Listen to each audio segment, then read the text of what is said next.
Hey people, today's topic is management principle by Henry Fayol. देखते हैं इसने जो मैनेजमेंट के प्रिंसिपल्स दिए थे वो 14 दिए थे, तो मैंने ना सारे लाइन से लगाए थे अल्फाबेटिकल सीरीज में। देख लो, पहला है अथॉरिटी एंड रिस्पांसिबिलिटी, फिर सेंट्रलाइजेशन एंड डिसेंट्रलाइजेशन, फिर division of work, discipline, equity, esprit de corps, fair remuneration of personnel, initiative, order, scalar chain, subordination of individual interest to general interest, stability of tenure of personnel, unity of command, unity of direction. इनके ना एक बार ऊपर ऊपर से मतलब बता देती हूँ।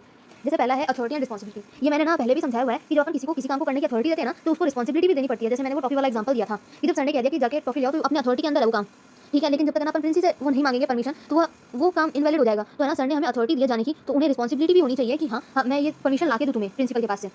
फिर है सेंट्रलाइजेशन और डिसेंट्रलाइजेशन। ये भी है ना, तुम्हें बताया था मैंने क्लास के एग्जांपल से। क्लास में तुम्हें जब टीचर से परमिशन लेनी होती है तो वो तुम्हारा सेंट्रलाइजेशन होता है। यही है ना, तुम कोचिंग जाते हो ना, या फिर क्लास में देख लो, अगर टीचर ने ये कह दिया कि मैं मतलब मुझसे परमिशन लेने की जरूरत नहीं है, तो वो डिसेंट्रलाइजेशन होता है। मतलब बिना किसी को कहे पूछे ना, अपना बिना परमिशन के ही काम कर लेना, लेकिन दायरे में होना चाहिए काम। एक स्कोप होता है वर्क स्कोप, उसके अंडर काम होना चाहिए। फिर डिवीजन ऑफ वर्क। अब डिवीजन ऑफ वर्क काम से ही पता चल रहा है, ये बताया भी था मैंने। डिवीजन ऑफ वर्क किस में काम आता है? ऑर्गेनाइजेशन में। जब अपन ऑर्गेनाइजिंग वाला प्रोसेस देखते हैं, तब अपन देखते हैं कि उसमें ना स्मॉल यूनिट्स में ना काम को डिवाइड कर दिया जाता है। कैसे डिवाइड किया जाता है? उनके ना एबिलिटी और कैपेसिटी के अकॉर्डिंग काम को बांटा जाता है वर्कर्स में, यानी कि स्मॉल यूनिट्स में। अब डिसिप्लिन मैंने बताया था, जैसे पीटीआई सर जो थे हमारे, उन्होंने डिसिप्लिन बना रखा था हमारे कि एक कॉरिडोर में है ना, हम राइट साइड से तो जाएंगे और लेफ्ट साइड से आएंगे, तो वो डिसिप्लिन यानी कि फॉलो रूल्स एंड रेगुलेशन, वो हमारे डिसिप्लिन में आता है। उन्होंने ये रूल लगा रखा था कि है ना, हम राइट साइड से तो जाएंगे वॉशरूम की तरफ और लेफ्ट साइड से आ जाएंगे, तो वही काम है डिसिप्लिन। फिर है इक्विटी। मतलब है ना, इक्विटी का क्या मतलब होता है? इक्वालिटी। तो है ना, हमें हमारे सारे एम्प्लॉइज जो है ना, उनमें इक्वालिटी रखनी पड़ती है कि मतलब जो अच्छा काम कर रहा है उसको हम मोटिवेट करें या फिर कुछ इंक्रीमेंट दें सैलरी में, वो तो हो गया उनके लिए एक प्लस पॉइंट। लेकिन है ना, अगर उनसे कोई गलती हो जाती है तो उनको पनिशमेंट भी देनी पड़ती है, तो वो इक्वालिटी रखनी पड़ती है। ऐसा नहीं होना चाहिए कि ना वो काम खराब कर रहा है तो करते रहने दो, ऐसा नहीं होगा। अगर उसने काम खराब किया ना, तो उसको है ना उसकी रिस्पांसिबिलिटी उठानी पड़ेगी, वो अकाउंटेबल होगा उस गलत काम को करने का। तो ना मैनेजर ये नहीं देख सकता कि ये है ना मतलब हाई कमांड से रिकमेंडेड आया है, मतलब क्या तो इसके पापा कुछ हाई पोस्ट पे है, तो वो नहीं चलेगा। पनिशमेंट और जो भी अप्रेजल होगा वो इक्वल होगा। अगर अच्छा काम किया तो अप्रेजल मिल जाएगा, और खराब काम किया है तो पनिशमेंट भी इक्वल मिलेगा। अब एस्पिरिट डी कॉप्स, इसको है ना कहते क्या है? एस्पिरिट माने कि स्पिरिट, डी ऑफ कॉप्स यानी कि कॉर्पोरेशन। अब है ना कॉर्पोरेशन की स्पिरिट, ये इसका मतलब है। इसका है ना एक मोटो क्या होता है? यूज वी इंस्टेड ऑफ आई। मतलब है ना, हमें मैं नहीं करना है, मैं नहीं, उसके बजाय हमें हम करना है। हम सब यानी कि पूरा एम्प्लॉइज ग्रुप जो आता है अपना, सबऑर्डिनेट्स जो आते हैं अपने। मतलब ऐसा होता है कि ऑर्गेनाइजेशन में कि काम तो सबऑर्डिनेट्स ने किया है, लेकिन है ना जो भी अप्रेजल होगा वो सारा तुम्हारा जो हेड है वो ले जाएगा, और लेकिन अगर पनिशमेंट मिलेगी ना तो वो तुम पे ही बरसेगा, तुमने काम अच्छा नहीं किया। वो नहीं होता यहाँ। तो इसमें हमने ये पता किया कि इसका मतलब ये होता है कि हम है ना मैं की जगह हम यूज करेंगे। फिर फेयर रेम्युनरेशन ऑफ पर्सनल। अब देखो, फेयर मतलब साफ स्वच्छ, रेम्युनरेशन तुम्हारे अकाउंट्स में है, अकाउंट्स में रेम्युनरेशन ऑफ ऐसा कुछ है तुम्हारे मैनेजर का, ऐसा करके कुछ मेरे को ध्यान नहीं है, तो देख लेना। रेम्युनरेशन माने तुम्हारा वो सैलरी, और पर्सनल माने मैंने बताया था फर्स्ट चैप्टर में भी कि मैनेजमेंट में कि पर्सनल कौन से होते हैं? जो मैन होते हैं या फिर ह्यूमन रिसोर्स होता है अपना। अब इसका क्या मतलब निकलता है कि अपन अपने एम्प्लॉइज को फेयर रेम्युनरेशन, मतलब कि उनके काम के अकॉर्डिंग, उनकी जो कैपेसिटी कैपेबिलिटी है ना उसके अकॉर्डिंग रेम्युनरेशन देंगे। ऐसा नहीं होना चाहिए कि वो काम तो कर रहा है 10,000 का और है ना उसको सैलरी दे रहे हैं 1 लाख की। क्यों? क्योंकि है ना वो हाई कमांड से रिकमेंडेड है, तो वो चीज़ ध्यान रखनी है। बाद में है इनिशिएटिव। इनिशिएटिव का है ना मतलब क्या होता है? खुद से चला के काम करना। अब जैसे ना स्कूलों में क्या है, टीचर्स भी कहते हैं कि खुद से चला के अपने हाथ खड़े कर दो, नहीं तो फिर मैं खड़ी करूंगी। मतलब कुछ सवाल पूछना होता है ना, तो वो ये पूछती है पहले कि है ना क्या तो अपने आप से ही हाथ खड़े कर दो जिसको ये सवाल आता है, नहीं तो फिर मैं खड़ा करूंगी। तो वो होता है इनिशिएटिव, यानी कि खुद से ही दे दो जवाबदारी अपनी। और इनिशिएटिव में है ना अपन यहाँ क्या करते हैं, अपन सबऑर्डिनेट्स को भी है ना ऐसी छूट देके रखते हैं कि वो भी है ना अपनी वॉइस रेज कर सके, कि उनको भी कोई इनोवेटिव या फिर क्रिएटिव आइडियाज आ रहे हैं तो वो है ना खुद से चला के बता सके कि मेरे हिसाब से ऐसा नहीं ऐसा होना चाहिए, तो वो खुद से इनिशिएट कर सकें। और ये ना उनके वर्क एनवायरनमेंट पे डिपेंड करता है कि वो कैसा इनिशिएटिव दिखाते हैं अपना। अगला है ऑर्डर। ऑर्डर में मैंने बताया था प्रोसेस की डेफिनेशन के टाइम पे, ऑर्डर माने सीक्वल, सीक्वल माने सीक्वेंस।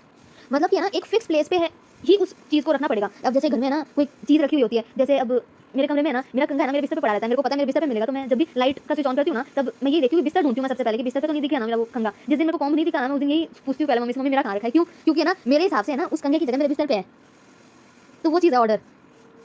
आदत हो जाती है इंसान को कि है ना मुझे ये चीज़ यहाँ मिली है सुबह, मतलब हमेशा से, तो है ना अब ये हमेशा ही मुझे यही मिलेगी, तो वो ऑर्डर है। अब स्केलर चेन। स्केलर चेन का है ना एक नाम और भी हो सकता है। क्या हो सकता है वो? Chain of authority. अब अथॉरिटी के हिसाब से कैसे है, जैसे ना मैंने तुम्हें लेवल्स पढ़ाए हैं, मतलब टॉप, मिडल और लो। तो है ना जब लोअर लेवल को है ना टॉप से बात करनी होती है ना, तो वो डायरेक्ट नहीं जा सकता क्योंकि बीच में मिडल बैठा है। तो है ना टॉप को पहले मिडल से बात करनी पड़ेगी, फिर या तो मिडल परमिशन देगा कि हाँ आप जाओ टॉप से, वो भी टॉप को परमिशन लेने के बाद, या फिर है ना मिडल खुद ही टॉप को बता देगा कि ये प्रॉब्लम्स आ रही है, इसे सॉल्व करो। वो डिपेंड करता है कि किस तरह की अपनी हिरार्ची है। तो इसमें ना अपन अथॉरिटी के हिसाब से काम रखते हैं, क्योंकि अपना लेवल ही लोअर है, तो अपन है ना डायरेक्ट टॉप पे नहीं जा सकते, क्योंकि बीच में है ना और भी ऑफिसर्स बैठे हैं। अब ऑफिसर जो पुलिस ऑफिसर्स नहीं होते, हेड डिपार्टमेंट जो होता है वो। बाद में subordination of individual interest to general interest. यहाँ सबऑर्डिनेशन का मतलब सेक्रीफाइस या फिर सबऑर्डिनेट या सेब्रोगेट करने से है। मतलब सेक्रीफाइस का मतलब ये है कि इंटरेस्ट को छोड़ना। अब इंडिविजुअल इंटरेस्ट माने कि अपना इंडिविजुअल यानी कि पर्सनल या सेल्फ इंटरेस्ट, इंटरेस्ट यानी गोल, या और जनरल यानी कि पूरे होल ऑर्गेनाइजेशन का। तो इसमें क्या करते हैं अपन, इंडिविजुअल यानी कि पर्सनल गोल को छोड़ के है ना ऑर्गेनाइजेशनल गोल को अपना फोकस करते हैं। वो होता है subordination of individual interest to general interest, माने इंडिविजुअल से अपन जनरल इंटरेस्ट की तरफ जा रहे हैं।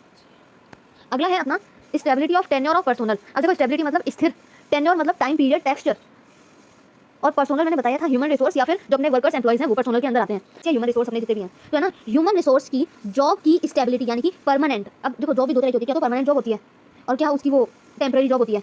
तो जो टेम्पररी जॉब होती है ना, वो स्टेबल नहीं होती, उसमें ना क्या तो हम खुद निकल जाते हैं या फिर है ना अपना जो हेड है वो निकाल देता है। जैसे ना अभी कोरोना के टाइम पे टर्नओवर हो रहा था एम्प्लॉइज का या वर्कर्स का, जो भी थे लो लेवल पे, उनका है ना टर्नओवर हो रहा था, तो माने वो स्टेबिलिटी नहीं थी। क्यों? क्योंकि उनका कॉन्ट्रैक्ट परमानेंट नहीं था, टेम्पररी होने की वजह से ना हेड ने निकाल दिया उसे। अब मैं यूनिटी ऑफ कमांड दिखाती हूँ। अब यूनिटी ऑफ कमांड में क्या पता चलता है, यूनिटी मतलब साथ में, और कमांड मतलब एक टाइम पे एक ही कमांड होनी चाहिए।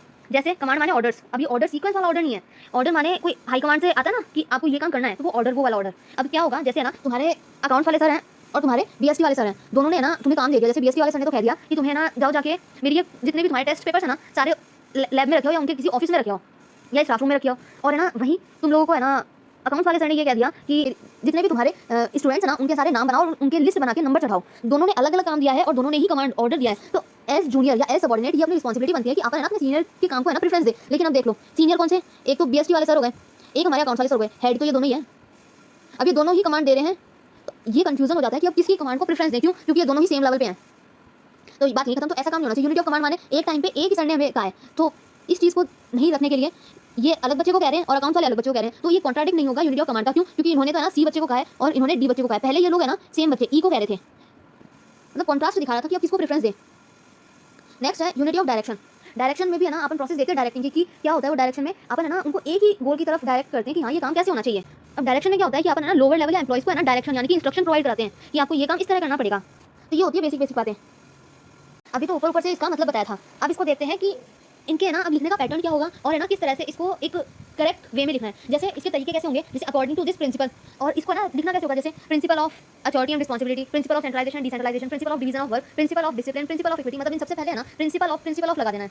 तब इसको लिखना जैसे मैंने पहला लिखा principal of authority and responsibility, ठीक है, मैंने हेडिंग दे दी। हेडिंग में ना अब इसको शुरुआत किस तरह से करना है, जैसे according to Fayol, according to Henry Fayol, या फिर दिस प्रिंसिपल मींस, या अकॉर्डिंग टू दिस प्रिंसिपल, या फिर हेनरी फ्योल सजेस्ट दैट। ये लिखने की है ना स्टार्टिंग करने का तरीका है। इसके बाद है ना इसके अंदर लिखना कैसे, जैसे पहला लिया मैंने अथॉरिटी एंड रिस्पांसिबिलिटी। तो अथॉरिटी एंड रिस्पांसिबिलिटी का कैसे होगा, अथॉरिटी का मतलब होता है पावर टू टेक डिसीजन और रिस्पांसिबिलिटी का मतलब होता है obligation to do the work, ठीक है। अब इसको मैंने लिखा जैसे according to this principle authority and responsibility should be delegated या फिर divided at every level of management. अब लेवल ऑफ मैनेजमेंट कौन से, टॉप मिडिल एंड लोअर। तो eight every level of management but we also remember that authority must be similar या equal to responsibility. मतलब मैं बता रही थी कि ना जब आपको अथॉरिटी मिलती है तो उसके इक्वल में रिस्पांसिबिलिटी भी मिलती है, और responsibility should be in accordance with authority so that the work can be fulfilled efficiently and effectively. ये इसका मतलब निकलता है, ठीक है। वैसे ही अब अपन अगला लेते हैं, जैसे principle of centralisation and decentralisation. अब है ना इसका है ना बड़ा कैसे हो जाएगा ये सेंट्रलाइजेशन और डिसेंट्रलाइजेशन। क्यों? क्योंकि आप है ना इसको पहले मीनिंग भी देंगे और उसके बाद कंफ्यूजन निकालेंगे। जैसे सेंट्रलाइजेशन क्या होता है, सेंट्रलाइजेशन का मतलब होता है पावर इन फ्यू हैंड, और decentralisation power amongst the worker, मतलब सब में बांट दी गई डिसेंट्रलाइजेशन का मतलब।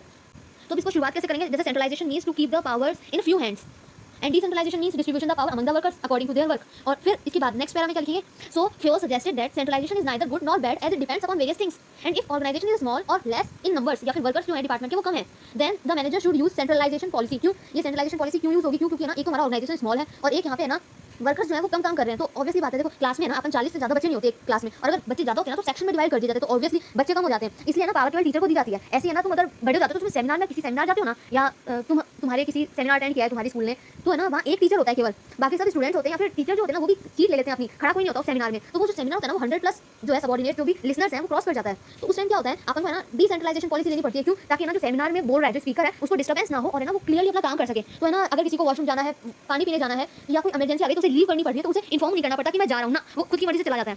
तो ये हो गया डिसेंट्रलाइजेशन पॉलिसी। क्यों? यहाँ पे है ना अपन पावर अमंग द वर्कर्स में कैसे आते हैं, क्योंकि यहाँ पे है ना ऑर्गेनाइजेशन लार्ज है और नंबर ऑफ वर्कर्स भी ज्यादा है, ठीक है। पता चली क्लास और सेमिनार में क्या डिफरेंस हुआ। तो ये क्वेश्चन भी बन सकता है कि है ना अपन को सेंट्रलाइजेशन और डिसेंट्रलाइजेशन में से बढ़िया कौन सा है। तो ये पता चलता है कि दोनों ना तो बढ़िया है ना ही खराब है। एक सिचुएशन के हिसाब से मैनेजर है ना उसको देखता रहता है कि मुझे सेंट्रलाइजेशन पॉलिसी चाहिए या फिर डिसेंट्रलाइजेशन पॉलिसी चाहिए।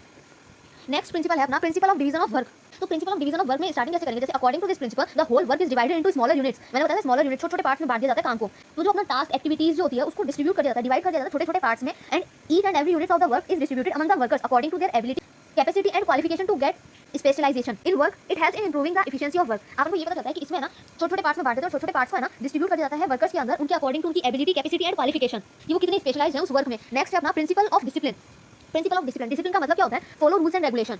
तो according to Fayol discipline is the most important element for smooth running of business. क्यों? क्योंकि जब डिसिप्लिन होगा ना, कोऑर्डिनेशन जिसको कह सकते हैं ना, कोऑर्डिनेशन को ध्यान में रखो। तो जब कोऑर्डिनेशन होगा ना तब है ना स्मूथ रनिंग ऑफ बिजनेस में हेल्प करेगा। Here discipline means to follow rules and regulation of an organisation. बताया था डिसिप्लिन का मतलब क्या होता है। तो according to this principle Fayol said in order to maintain discipline in whole organisation the rules and regulation should be followed by every employee even top level management also. ये जो टॉप लेवल मैनेजमेंट काम अपने है ना according with rules and regulation करेगा तब है ना एक एग्जांपल सेट करेगा। जैसे ना तुम्हारे स्कूल में प्रिंसिपल है, अगर वो प्रिंसिपल है ना विदाउट डिसिप्लिन काम करेगी तो तुम खुद भी उसी से ही मतलब सराउंडिंग में रहकर ये सीख लोगे कि जब वो खुद डिसिप्लिन नहीं कह रही तो है ना हम अपने ऊपर क्यों लागू करें वो डिसिप्लिन। तो वो डिसिप्लिन के बेस पे हो गया। नेक्स्ट है प्रिंसिपल ऑफ इक्विटी। इक्विटी का क्या मतलब होता है? इक्वालिटी या फिर इक्वल बिहेवियर। ठीक है, अब इसको कैसे स्टार्ट करेंगे? This principle focuses that all employees are equal. It means all the employees must be treated with justice and fairness. If there is any reward for any employee, it should be same for other employees. Or if punishment, then it should also be the same. It ensures the cordial relation between superior and subordinate. कुछ जो चीजें हैं इसमें, जैसे cordial relation, इसका क्या मतलब होता है? आपसी रिलेशनशिप। नेक्स्ट है अपना principle of Spirit D corps. अब एस्पिरिट डी कॉर्प्स का मतलब बताया था कि स्पिरिट ऑफ कॉर्पोरेशन। इसमें ना अपन आई की जगह वी यूज करते हैं। तो स्टार्टिंग कैसे करेंगे? This principle is also known as spirit of corporation. This principle is based on unity is power policy. So manager should also promote team spirit among the employees so that all the employees can work as a team. मतलब है ना, अपन we use लेते हैं concept, we concept use लेते हैं, we माने WE वाला we. तो अपन ने वी कॉन्सेप्ट यूज लिया, उससे ना अपन एम्प्लॉइज के बीच में ना एक स्पिरिट करते, जैसे अपन ब्रदरहुड करते हैं ना, वैसे यहाँ काम करते हैं यूनिटी इज पावर कॉन्सेप्ट पे। फिर to execute this principle Fayol suggested that the manager should keep corporation spirit in their mind and avoid the spirit of divide and rule. जैसे ना ब्रिटिशर्स आए थे तो उन्होंने डिवाइड एंड रूल का concept लगाया था, क्योंकि पता था जब है ना सारे ब्रदरहुड में रहेंगे ना तब एक दूसरे को बचाया जा सकता है, लेकिन अगर एक दूसरे से कट्टरपंथी दिखा दी गई तो डिवाइड एंड रूल वाला कॉन्सेप्ट को अप्लाई किया जा सकता है। इसी वजह से ना अपना देश गुलाम भी रहा था, क्योंकि है ना अपन है ना जब एक दूसरे से है ना अपने रिलेशंस खराब हो गए ना तब अपन ने विश्वास करना छोड़ दिया कि हम दूसरों पे विश्वास नहीं करते। तो वो कॉन्सेप्ट आया डिवाइड एंड रूल का। इसके बाद principle of fair remuneration of personnel. Fair remuneration of personnel माने सैलरी या जो भी उनको मिल रहा है रिटर्न अगेंस्ट वर्क। ठीक है, तो कुछ भी है ना उनको एक्सचेंज में मिल रहा है, एक्सचेंज अगेंस्ट द वर्क, या फिर जो सैलरी है वो मिलनी चाहिए एम्प्लॉइज को उनके काम के अकॉर्डिंग। तो in this principle Fayol say that the salary of the personnel should be equal to their qualification and ability because their fair remuneration may motivate the employees to do better and more work with full efficiency with effectivity. ठीक है, जब वो motivate होंगे ना तब वो ज़्यादा अच्छे से काम भी कर पाएंगे। अगला है प्रिंसिपल ऑफ इनिशिएटिव। अब प्रिंसिपल ऑफ इनिशिएटिव माने कि अपन फ्रीडम देते हैं एम्प्लॉइज को कि वो खुद के है ना आइडियाज को एक्सप्रेस कर सके या फिर खुद के ही एग्जीक्यूट कर सके प्लान खुद से। तो इसको स्टार्ट कैसे करेंगे? पहले ना इनिशिएटिव का मतलब देंगे। तो initiative means freedom to employees to make and execute any plan. According to this principle a manager should give freedom to the employees to think something related to the plan and encourage them to give some ideas to formulate the plan. ठीक है, इससे ना अपन को क्या पता चलता है? अपन है ना जब वो अपने आइडियाज देंगे तब क्या पता बहुत बढ़िया इफेक्टिव प्लान दे दे या कोई आइडिया दे दे जो एक मैनेजर होकर वो खुद नहीं सोच सकता। तो वो भी अपन दे सकते हैं कि this may emerge a good idea for organisation for their future purposes और बेटरमेंट। अगला है प्रिंसिपल ऑफ ऑर्डर। ऑर्डर में मैंने बताया था सीक्वेंस जो होता है। अब है ना किताब में ना इसको दो पार्ट में डिवाइड कर रखा है। कैसे? जैसे फ्योल ने बताया था कि there must be a certain place for everything and everything must be in proper place. ये तो फर्स्ट पॉइंट है। फिर there must be an appointed place for every employee and every employee must be in his और her appointed place. ये दो point दिए थे Fayol ने ऑर्डर के लिए। मैंने तुम्हें बताया था मेरा एग्जांपल लेके कि मेरे को ना मेरा कंघा बिस्तर पे चाहिए, क्योंकि मैं हमेशा से बिस्तर पे रखते हैं, तो मेरे को वही प्लेस माइंड में सेट है मेरे। तो यहाँ पे ना ऑर्डर का क्या मतलब हुआ? Order means arrangement of the things and placement of people. So according to this principle there should be a proper place for everything and for every person. तो फ्योल ने वो दो पॉइंट दिए थे कि प्रॉपर प्लेस पे things होनी चाहिए और एक अपॉइंटेड प्लेस पे एवरी एम्प्लॉय होना चाहिए। अगला है प्रिंसिपल ऑफ स्केलर चेन। देखो स्केलर चेन में ना एक हिरार्ची होता है, तो अपन कह सकते हैं scalar chain is also called hierarchy of authority because when manager performs organisational activities. Organisational activities कौन सी होती है? जो भी अपन है ना ऑर्गेनाइजेशन से रिलेटेड काम कर रहे हैं, तो organisational activities, then every employee knows that who is superior and who is subordinate, then this scalar chain is created automatically. क्योंकि अपन को सुपीरियर और सबऑर्डिनेट का डिफरेंस पता चल गया, कौन सुपीरियर है कौन सबऑर्डिनेट है। जैसे एक नया बच्चा है ना एडमिट हुआ है तुम्हारे स्कूल में, अब है ना उसको है ना प्रिंसिपल का पता है, क्योंकि है ना जब अपन एडमिशन कार्ड लेते हैं तो प्रिंसिपल के साइन जरूरी होते हैं। कईयों के पेरेंट्स करवा लेते हैं और कईयों के ना वो स्टूडेंट खुद ही करवाता है। तो बाद में ना डिपेंड करता है, जब उस स्टूडेंट को पता है ना कि अपनी प्रिंसिपल है तब उसको ये पता चल जाता है कि वो है ना अपनी सुपीरियर है और हम उसके सबऑर्डिनेट हैं। तो अभी मैंने बताया हिरार्ची ऑफ अथॉरिटी। तो in other words a chain of authority creates this chain is called scalar chain and it shows the relation between superior and subordinate and this chain must be followed in every organization. According to this principle, orders and instructions must pass through the proper channel of authority, and we can understand this principle by this kind of diagram. देख लो मैंने बनाया एक pyramid सा बना दिया। अब इस pyramid को ना मैं कैसे एक्सप्लेन करूँगी? इस पिरामिड को जैसे मैंने लिख दिया यहाँ ए, मैंने पिरामिड सा बना दिया। यहाँ देख लो ABCDEFG, ये मैंने बना दिया है एक ऑर्गेनाइजेशन का। तो देख लो यहाँ पे D तक आ रहा है और यहाँ G तक आ रहा है, तो ये लो लेवल पे हैं D और G जो है। ये C और F हैं तो एक ही लेवल पे लेकिन अलग अलग फील्ड के हैं। E और B सेम लेवल पे हैं लेकिन अलग अलग फील्ड में हैं, और A जो है वो है इनका सुपीरियर। तो अब इस डायग्राम से क्या पता चलता है? जैसे मैंने कह दिया if D wants to contact B, तो D wants to contact B, they must get permission from C, but if D wants to communicate with G, और कम्युनिकेट भी वो फॉर्मल कम्युनिकेशन होना चाहिए, इनफॉर्मल नहीं होना चाहिए। तो if D wants to communicate with G, then this can't be considered। क्यों? क्योंकि है ना ये अलग फील्ड का है और ये अलग फील्ड का है। तो अगर D को G से बात करनी है, ये D है और ये G है, ये अलग डिपार्टमेंट में है, ये अलग डिपार्टमेंट का वर्कर है, ठीक है, ये अलग अलग डिपार्टमेंट के वर्कर्स हैं। अब इसको D को G से बात करनी है इस तरह से, तो वो नहीं कर सकता। क्यों? क्योंकि इनका डिपार्टमेंट ही नहीं है। तो ऑब्वियसली इनका फॉर्मल कम्युनिकेशन तो होगा नहीं। लेकिन ऐसा भी कहा गया है इमरजेंसी सिचुएशंस होती है ना तब इसे ब्रिज मान लिया जाता है। इसको अपन क्या कह सकते हैं? फ्यूल ब्रिज, फ्यूल पूल या फिर गैंग प्लैंक। ठीक है, ये एक्सप्लेन किया जा सकता है। लेकिन ये बात है ना केवल इमरजेंसी सिचुएशन में लागू होती है कि जब D और D है ना G के पास जा सकता है, नहीं तो ना उसे वो हिरार्ची प्लस करना पड़ेगा। पहले D C से मांगेगा, C B से, और A फिर परमिशन देगा कि हाँ भाई जाओ D को है ना G से बात कर लेने दो। लेकिन इमरजेंसी सिचुएशन में ये भी हो सकता है कि D डायरेक्ट ही A से बात कर ले। जैसे ना ऐसे कह दिया जाए कि ना अब ऑर्डर खत्म हो गया है और है ना एक इमरजेंसी सिचुएशन आ गई है जिसमें ना अगर अपन सी के पास जाएंगे पहले फिर बी के पास जाएंगे तो टाइम बहुत कंज्यूम हो जाएगा, तो अपना जो ऑर्डर आया है या जो प्रॉफिट हो सकता है उस ऑर्डर से वो भी चला जाएगा, इसलिए ना डी डायरेक्टली ए के पास चला गया, लेकिन ये केवल इमरजेंसी सिचुएशन में काम देता है। अब है principle of subordination of individual interest to general interest. इसमें क्या था, अपन है ना पर्सनल गोल को छोड़ के है ना सेक्रीफाइस करके ऑर्गेनाइजेशनल गोल को प्रेफरेंस देते हैं। तो according to this principle general interest that is organisational profit must be superior than individual interest that is personal profit, because if organisational objectives और general interest are fulfilled then the personal objectives और individual interest will automatically be fulfilled.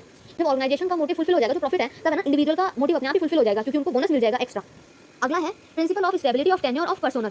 मैंने बताया था stability means security या safety, tenure माने job या फिर time period, और पर्सोनल मींस वर्कर्स।